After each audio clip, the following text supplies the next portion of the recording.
वैभव जो 26 साल का है, उसकी अभी अभी नई शादी हुई है और उसकी एक खूबसूरत सी बीवी भी है। ये दोनों हनीमून बनाने हिमाचल गए थे, जहां उन्होंने 4 दिन गुजारे। अब उनके दिल्ली अपने घर वापस आने का समय हो गया था। दोनों अपनी गाड़ी में बैठ गए और दिल्ली के लिए चल दिए।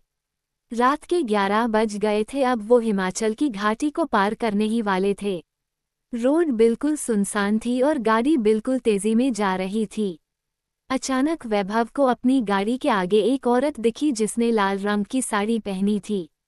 वो दूर से ही हाथ हिलाकर गाड़ी को रोक रही थी। उसको देखकर वैभव की बीवी ने उसे गाड़ी रोकने से मना कर दिया, क्योंकि उसको डर था कि ये कोई लूटपाट करने की चाल हो सकती है। लेकिन वो औरत गाड़ी के सामने आ गई, जिससे वैभव को गाड़ी रोकनी पड़ी। वो औरत जोर जोर से दरवाजे को पीटने लगी। उसके चेहरे के हाव भाव से ऐसा लग रहा था जैसे वो किसी बड़ी मुसीबत में हो।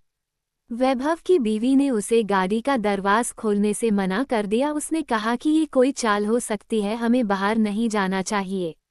पर वैभव ने बोला कि अगर सच में ये किसी मुसीबत में होगी तो और उसे हमारी ज़रूरत हो, क्योंकि उसको देखकर वो अच्छे खासे घर की लग रही थी। ये बोलते ही वैभव ने गाड़ी का दरवाज़ा खोल दिया और बाहर आ गया। वो औरत घबराते हुए बोली, प्लीज़ मेरी मदद करो। वैभव ने बोला, क्या हुआ है? उस औरत ने जवाब दिया कि मेरी गाड़ी नीचे खाई में गिरकर एक पेड़ से टकरा गई है और उसमें मेरी छोटी सी बच्ची फंसी हुई है।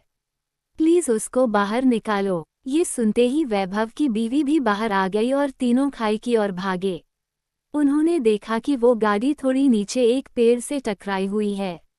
वैभव झट से नीचे की ओर गया। उसने देखा कि पीछे वाली सीट पर एक बच्ची बैठी है, जो रो रही है। वैभव ने दरवाज़ा खोलना चाहा, पर वो नहीं खुला।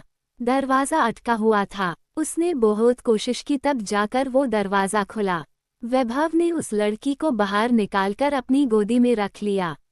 पर लड़की अभी भी रोए जा रही थी और मम्मी मम्मी कर रहा थी। तभी वैभव की नज़र आगे वाली ड्राइविंग सीट पर गई, जहां उसे कोई बैठा हुआ लगा।